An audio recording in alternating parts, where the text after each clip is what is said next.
अस्सलाम वालेकुम नाज़रीन। इबरत न्यूज़ टेलीविज़न नेटवर्क सां गॾु आहियां ग़ुलाम हुसैन ख़ासकेली। अव्हांखे ख़बर ॾींदा हलूं कराचीअ मां त पाकिस्तान पीपल्स पार्टी जे चेयरमैन बिलावल भुट्टो ज़रदारी चयो आहे त ईंदड़ आम चूंडनि में पीपी अवाम जे वोट सां कामयाबी हासिलु कंदी।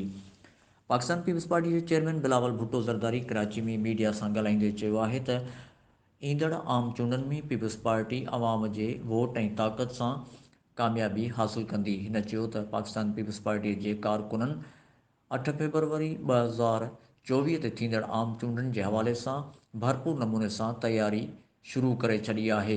पाकिस्तान पीपल्स पार्टीअ जे चेयरमैन बिलावल भुट्टो ज़रदारी हिक सवाल जे जवाब में चयो त आसिफ अली ज़रदारी ऐं नवाज़ शरीफ़ जे विच में टेलीफ़ोन ते अॻु में ॻाल्हि थी आहे ऐं मौजूदा वक़्त में इहा ख़बर हाणे साम्हूं आई आहे। हिन चयो त पाकिस्तान पीपल्स पार्टीअ जो हमेशह मक़सदु अवाम जे बुनियादी मसइलनि खे हल करणु आहे।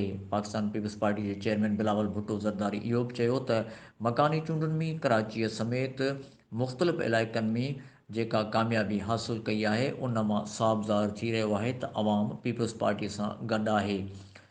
पीपी चेयरमैन बिलावल भुट्टो ज़रदारी चयो त अवाम जे समूरनि मसइलनि खे हल करण सां गॾोगॾु असां पाकिस्तान खे ख़ुशहाल ऐं तरक़ीअ जे मंज़िल ॾांहुं अॻिते वठी वञणु चाहियूं था।